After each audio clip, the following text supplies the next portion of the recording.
Hey y'all, Heidi here. Let's dive into today's tutorial on Tabby 2 SVG. Please refer to the description for details on where to purchase the SVG and supplies used in this video. First, unzip the Tabby 2 folder before uploading the design to Glowforge. With your Glowforge connected and turned on, navigate to the Glowforge app. On the dashboard, click the Create a New Design in the drop-down and select Upload a File. Open the unzipped Tabby 2 download folder, then the SVG folder. For this tutorial, we'll select Tabby 2 Hanger, but feel free to choose the file that suits your needs. The design we'll upload is a grouped object. Select it and click the Ungroup icon on the right side.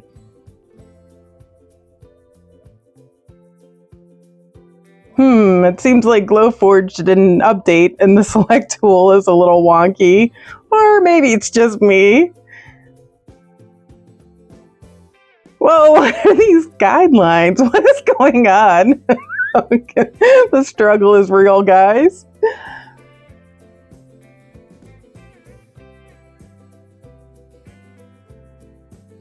Okay, we'll use the outlines and backboard today, so remove the individual cutout pieces. You can identify this section when you hover over it. All the pieces will appear separated. Delete this portion. I'll show you how to use this part in another video. If you haven't already, upload your cutting material onto the Glowforge bed. It's crucial that your material lies completely flat. Any warping or bowing can cause precision issues with the cut lines. I'm using 70-point heavy-duty chipboard, which works well but requires careful preparation to prevent bowing. I'll set my material to 1/8 draft board with default settings.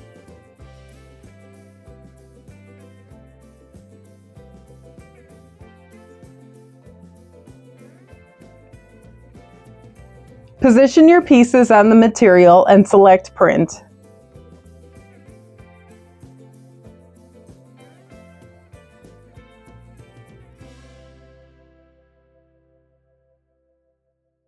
Click the print button on your Glowforge and let it do its thing.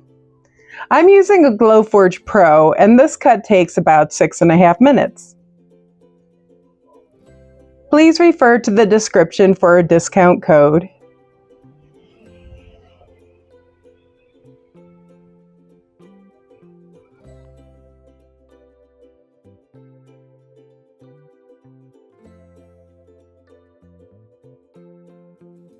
So to remove charred edges, it is recommended to use baby wipes or isopropyl wipes. I've also applied masking before cutting, but there still tends to be a slight bit of charring, so I've switched to cleaning up after the cut. Once everything is cleaned up, we can start painting.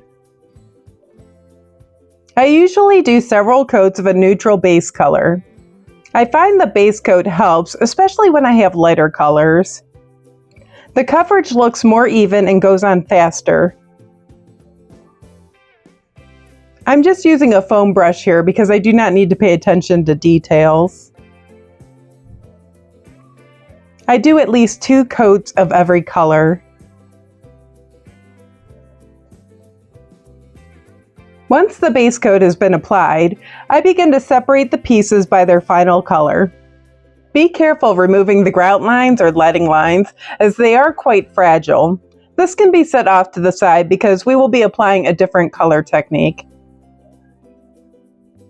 I'm placing the background pieces together.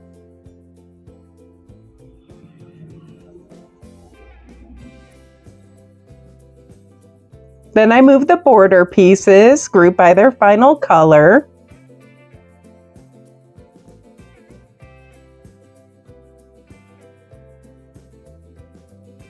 Then I'm moving all the pieces that are going to be light pink, which are the inner ears and the nose.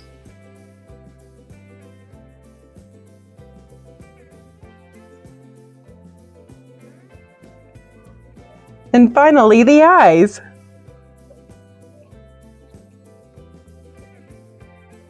I'm going to switch to a regular flat brush while adding the final color. I do apply another layer to the background color even though they are already painted the final color. I find that the brush strokes look better this way.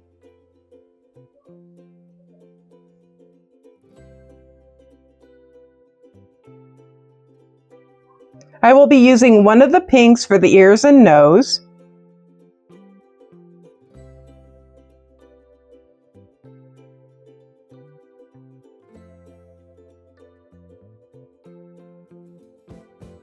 So now I am planning which border colors go where. I'm going to start with the light blue, then use the light pink for the centerpieces, and the dark pink for the other corner pieces.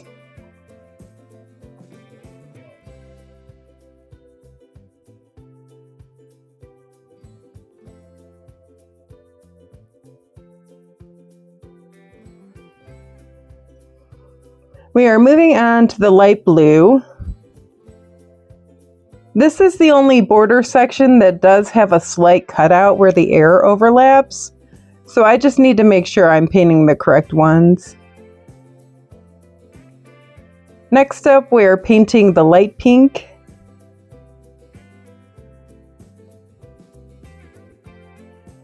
Here's our reference photo.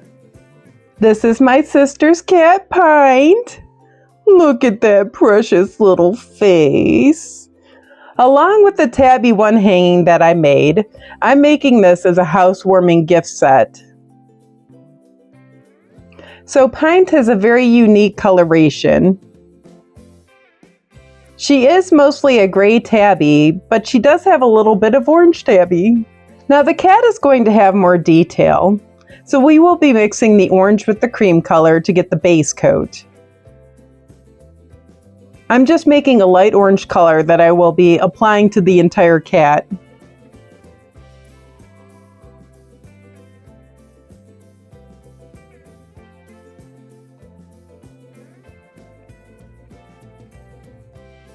Next, I'm making a light gray base color using my gray and cream mixed together.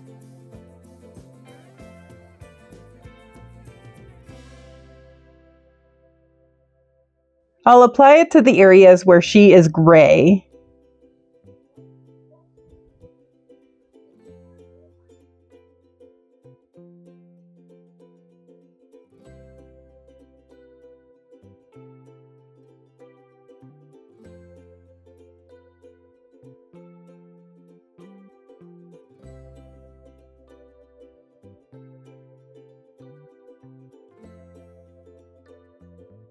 Now I'm using the pure orange color. I'm just putting a small amount of paint on my brush and I'm doing a stomping motion to apply the darker orange streaks.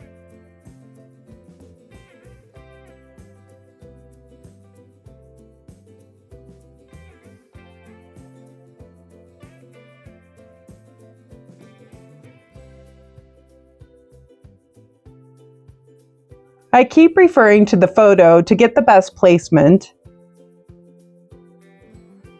And now we are doing the same with the pure gray color.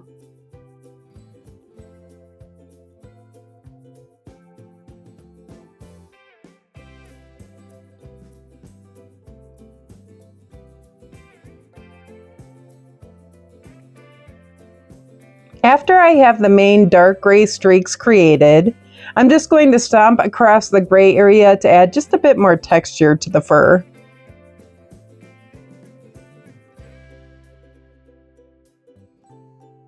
Finally, we are going to finish up with the lightest color that was used for the background color. Pint has the lightest coloration around her eyes, mouth, and just below her chin.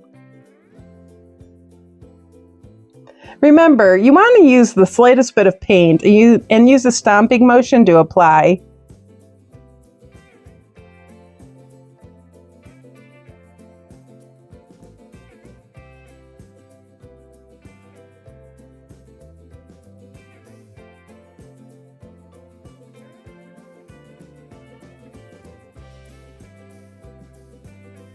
I also want to add the lightest color as the little wispies in the cat's ears.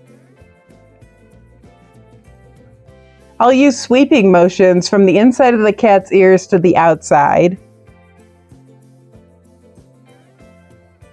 You guys, as you can see, I am not the most gifted painter, but after we add the liquid glass, it automatically turns any amateur painting into a masterpiece. I'm using the same metallic rose gold acrylic as I used in Tabby 1. It does go on thin, so you definitely need to build up the color. It adds just the right amount of sparkle. Okay, so we're done painting and we are moving on to the optional liquid glass step. I highly recommend this step because it takes any homemade painting to the next level. I also use toothpicks to help pop air bubbles and push the product right up to the edge. I've worked with this product for some time now and I can confidently just use a larger squeeze bottle, even for the smaller details. So I just transferred the liquid glass into a generic condiment bottle. The trick is to try to do a line all the way up to the edge on each piece and then flood the center. Before moving on to the next piece, use the toothpick to pop or scoop up any air bubbles and push the product to the edge if necessary.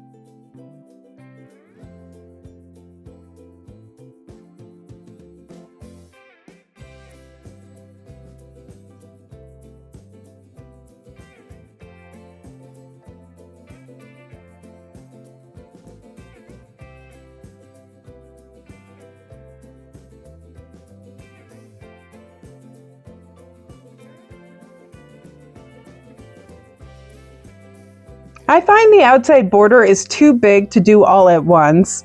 I will line, flood, and use the toothpick on each side before moving to the next side. And the back does not need the liquid glass, so this is the last section. The drying time on liquid glass does vary depending on your environment, such as the humidity and temperature. Usually I will set this aside until the next day. This is another reason why I love the mat, because I need to move this to a level place where my cats won't jump on it while it is drying. We are going to add embossing powder for the grout lines. So you use a clear embossing ink pad and generously stamp all over your design lines. Apply a thick coat of the embossing powder.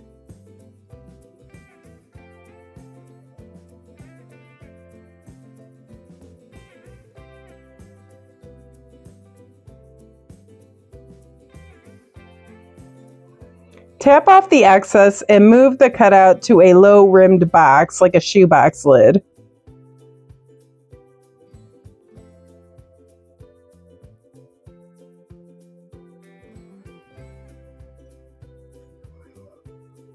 Using tweezers, gently grip the cutout while using a heating gun on the embossing powder. You can tell when it has been heated enough because it will have a smooth, rounded appearance. And just as a note, if you do have an area that you would like to apply more embossing powder to, it's perfectly fine to stamp with the embossing ink, add more powder, and heat.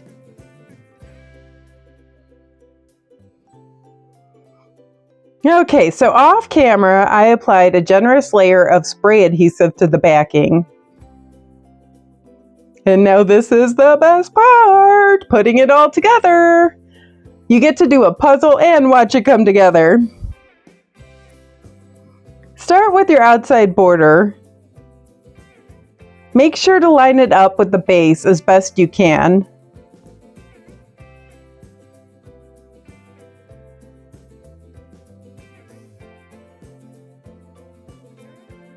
Next, add the grout lines.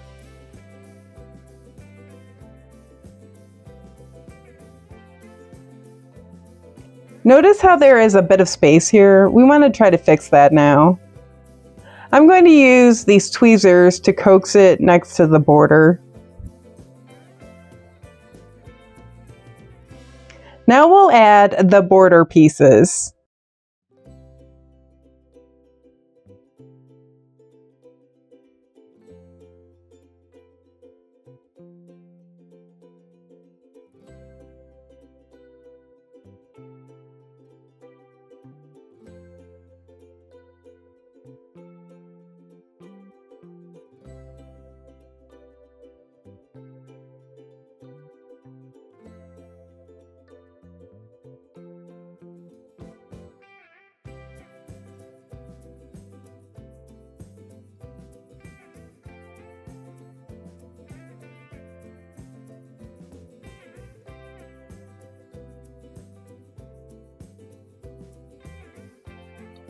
Then the rest of the background pieces.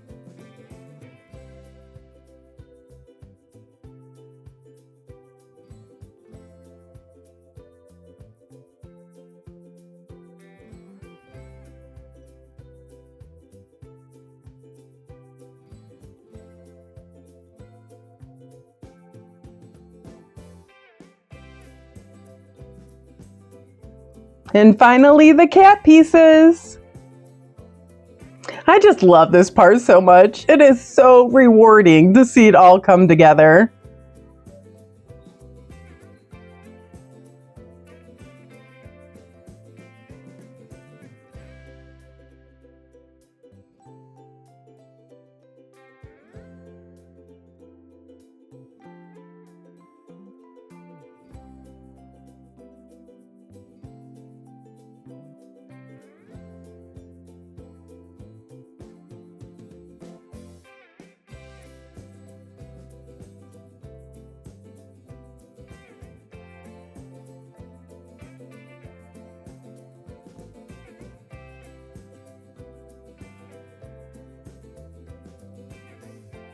Oh my goodness, it looks amazing!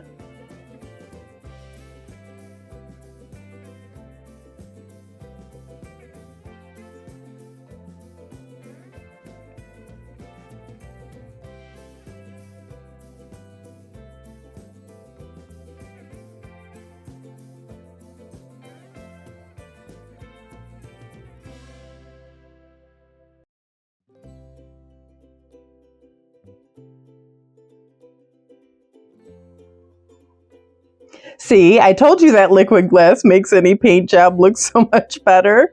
And this shine is just outstanding. Okay, now this step is also optional, but I do like to sand all the way around the outside where it is joined to give it a smoother connection. I'm just using a 120 grit and lightly sanding around all the sides. Once I've finished sanding, I just take a damp cloth with just some water and wipe down the whole area to get all this, like the dust off, and also wipe down my workspace. After that, we're just going to be adding a bit of the background color all the way around the outsides.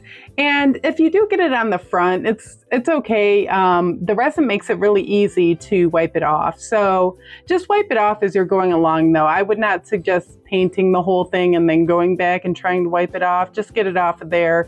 Maybe do one side at a time and then wipe it down.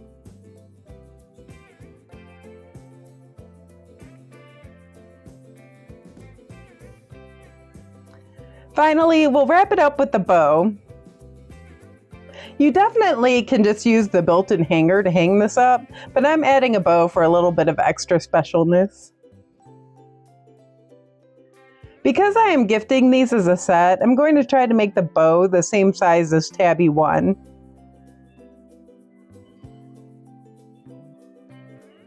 I create a loop that will be used for hanging. I wrap the ribbon through the center on each side to prevent the loop from shifting.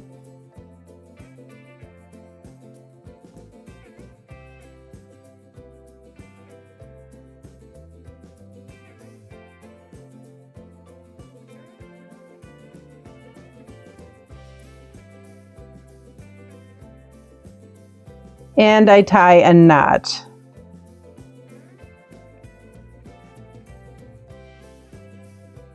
Then I tie the bow.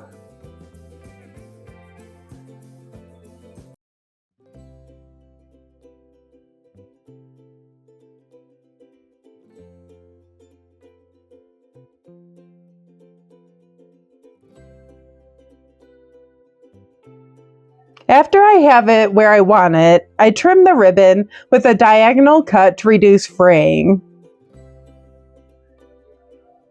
So that's it, you guys. What do you think? Please like and follow. I'll be adding more videos showing you different ways to use my designs, from paper crafts with the Cricut to punch needle to gallery glass and more.